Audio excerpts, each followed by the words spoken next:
Every human being alive today is running ancient software in a world that was built last Tuesday. Think about the last time you sat down on the couch to pick a movie. You scrolled, and 45 minutes later, you were completely exhausted, having watched absolutely nothing. Well, welcome to this explainer. Today, we're looking at a profound collision between our human willpower and infinite availability. Specifically, we are asking a tough question. Can self-control actually survive unlimited choice? That deep exhaustion you feel, that overwhelming sense of choice overload, it's not a personal failure. Not at all.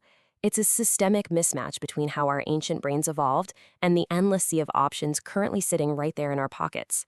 You see, a choice naturally feels manageable when there are only a few alternatives. But when alternatives are constantly hovering nearby, waiting to be clicked, that's a completely different story. Which brings us to a fundamental question. Was willpower ever designed for a world with no limits? Neurologically speaking, self-control is a battle. It's your logical prefrontal cortex desperately trying to pump the brakes on your impulsive limbic system. But here's the catch. That biological design spent hundreds of thousands of years adapting to environments where significant effort was required for literally any reward. It was simply never built to cope with instant, effortless access. In our ancient environment of scarcity, natural limits did all the heavy lifting. That made self-control so much easier. The environment itself forced us to wait. But in our modern digital abundance, those natural limits, they completely vanish.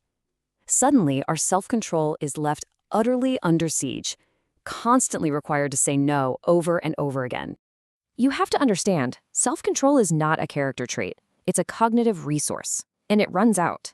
It acts exactly like a depleting battery in your phone. Understanding this changes everything, because it firmly shifts the blame for your digital fatigue away from your individual willpower and places it squarely where it belongs, on your environment. To really grasp how the modern environment drains us, imagine comparing an old traditional bazaar to a market with truly infinite stalls.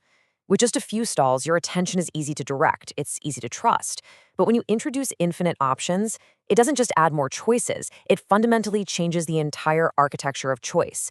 It becomes incredibly hard to know what genuine interest even means anymore. As a result, making a choice becomes amazingly easy to start, but significantly harder to actually finish. It's kind of like standing in front of a refrigerator packed with hundreds of snacks. When all those alternatives are highly visible, picking just one means actively saying no to all the rest. And that no becomes emotionally extensive, which keeps our minds uncommitted for much longer. So what happens when the environment itself works against your intentions? When the very systems we use daily are designed to keep reopening the question of choice, rather than just letting you settle down and be content? Well, this pulls us directly into the hidden trade-offs of having endless options. The first major hidden trade-off is a fundamental shift in desire. Constant access forces our brains into an exhausting comparison mode. See, asking, "Do I want this person?" invites presence. It's grounded. But asking, "How does this person rank against everyone else out there?" invites measurement. It turns life into a spreadsheet. It's like constantly skipping tracks on a music app, searching for the perfect song, but never actually listening to the music. And when desire becomes a game of constant measurement, trust really suffers. Trust depends on believing that your partner's attention is not constantly up for auction. But our digital systems, they teach us that attention is divisible by default. When loyalty starts feeling like a temporary condition, just waiting for a better swipe, trust naturally becomes incredibly fragile. This makes interpreting everyday signals deeply confusing. Think about it. We used to read people's actions within a very thin field of alternatives. Now, we read them against a noisy background of constant, endless possibility. That static forces us into a spiral. Does a delayed text mean they're just busy with work? Or are they actively browsing someone else right now? It's a stark contrast. Infinite access actively encourages quick comparison, easy reopening of choices, high novelty, and provisional interest. But durable, long-lasting bonds, they need the exact opposite. They require sustained attention, closing off alternatives, repeated familiarity, and settled commitment. Our modern systems are absolutely excellent at creating motion, but they're terrible at creating rootedness. If there's one absolutely crucial takeaway from this dynamic, it is this. Infinite access makes choice more open, it makes desire more comparative, and it makes trust more fragile. That right there is the main engine driving the cycle of modern digital instability. Now, let's pivot for a second. If the system is constantly pushing us to drift, how do any bonds actually survive today? Let's investigate the actual mechanics of relationship survival in a high-choice world. Because despite everything we've just discussed, durable bonds absolutely still form. They form when the bond creates its own gravity. Durability isn't some kind of magic, and it's definitely not just white-knuckling your willpower against digital temptation. It's a process of repeated confirmation. It's a weight built across time that actively resists the constant drift of the modern system. Building this relational weight requires a profound shift in how we think, a move from option logic to investment logic.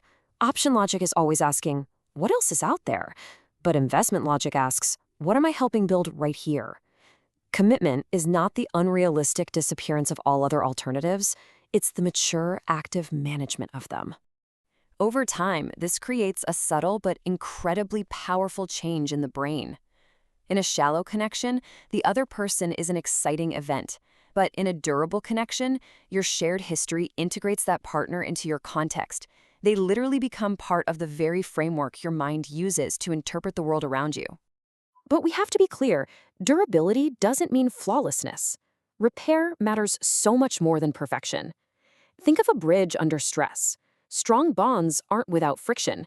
They simply distribute that stress and recover well. Normal, everyday conflict shouldn't be interpreted as an immediate exit signal to go look for someone new. The ultimate antidote to the exhausting ambiguity of our high-choice environments is something called legible attention. This simply means that the other person can tell from your repeated behavior where your focus really goes.